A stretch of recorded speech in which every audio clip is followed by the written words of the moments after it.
2023 বৰ্ষটিক ৰাষ্ট্ৰসংঘই আন্তৰ্জাতিক মিলেট বৰ্ষ হিচাপে ঘোষণা কৰাৰ প্ৰাকক্ষণত অসম চৰকাৰে 2022 চনৰ নৱেম্বৰ মাহত 7 বছৰীয়া পৰিকল্পনাৰে অসম মিলেট মিছন আৰম্ভ কৰে।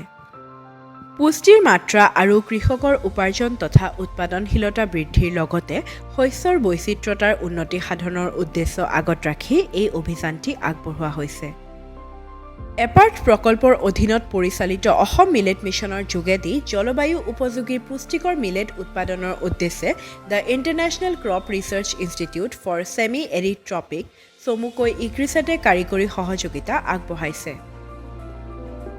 এই অভিযানে অসমৰ জলবায়ুৰ লগত খাপ খোৱাকৈ 3 প্ৰকাৰৰ মিলেট উৎপাদনত গুৰুত্ব আৰোপ কৰিছে। 15খন জিলাৰ খেতিয়কসকলক ফিংগাৰ মিলেট, ফক্সটেল মিলেট আৰু প্ৰছ মিলেট খেতি কৰিবলৈ উৎসাহিত কৰাৰ লগতে যথাযথ সাহায্য আগবঢ়োৱা হৈছে। ইক্ৰিছাটে উপযুক্ত জাতৰ মিলেট উৎপাদনৰ বাবে এলিট লাইন ট্ৰায়েল আৰু ক্ৰপ কেফেটেৰিয়া ট্ৰায়েলৰ দৰে পদ্ধতি অৱলম্বন কৰিছে। এই পদ্ধতিৰ মূল উদ্দেশ্য হৈছে অসমৰ জলবায়ুৰ পৰিস্থিতিৰ বাবে উপযুক্ত জাত বাছনি কৰি সেই জাতবোৰ মুকলি কৰি বীজ উৎপাদনৰ জৰিয়তে সেই জাতবোৰৰ জনপ্ৰিয়তা বৃদ্ধি কৰা। আমাৰ ইয়াতে এটা মিলেটৰ ভেৰাইটেল ট্ৰায়েল চলি আছে, যিটো আমাৰ ইক্ৰিছাটৰ সহযোগত কৰি আছো। আমি এই অঞ্চলটোত আমাৰ কোনটো সুইটেবল হ'ব সেইটো আমি আইডেণ্টিফাই কৰাটো আমাৰ এটা লক্ষ্য হ'ব। আৰু যিহেতু এটা নতুন ক্ৰপ আমাৰ ইয়াত বহুতে হয়তো নাজানে বা কৰা নাই, তো আমি এইখিনি ইয়াতে কৰাৰ কাৰণে আমাৰ যথেষ্টখিনি সুবিধা হৈছে। আমি ক'ব পাৰিছোঁ বা দেখাব পাৰিছোঁ, ষ্টুডেণ্টখিনিও আমাৰ দেখিব পাৰিছে, চাব পাৰিছে। আঞ্চলিক কৃষি গৱেষণা কেন্দ্ৰ গোসাইগাঁও, শৰৎচন্দ্ৰ সিংহ কৃষি মহাবিদ্যালয় ধুবুৰী আৰু আঞ্চলিক কৃষি গৱেষণা কেন্দ্ৰ শ্বিলঙনিত এলিট লাইন ট্ৰায়েল কৰা হৈছে।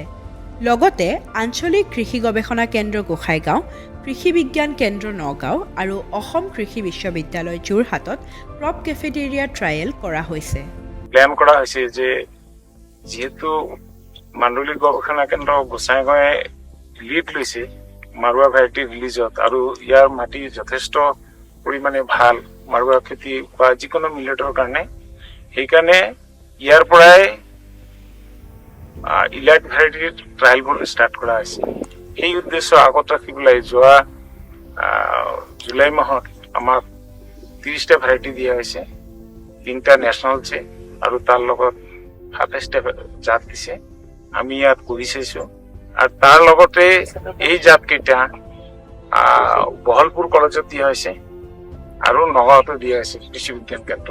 ইক্ৰিছেটৰ পৰা আমি বিধানটো পাইছো, আৰু এই বিধানটো কৰি আমাৰ বহুত লাভৱান হৈছে। আৰু কি দাম আমাৰ ইয়াত এতিয়া চিড প্ৰডাকশ্যনে লৈ আছে, আৰু এইকাৰণে দাম অলপ আমি পাই আছো। আৰু কি আগতে এনেকুৱা দাম হোৱা নাছিলে, কিন্তু এতিয়া ভাল দাম পাইছো। আৰু এনেদৰে অসম মিলেট মিছনে কৃষিখণ্ডত পাৰদৰ্শী নানান প্ৰতিষ্ঠানক একত্ৰিত কৰি কৃষকসকলৰ সহায় হোৱাকৈ মিলেট খেতিৰ বাবে লাগতিয়াল প্ৰশিক্ষণ তথা পৰামৰ্শ প্ৰদান কৰিছে।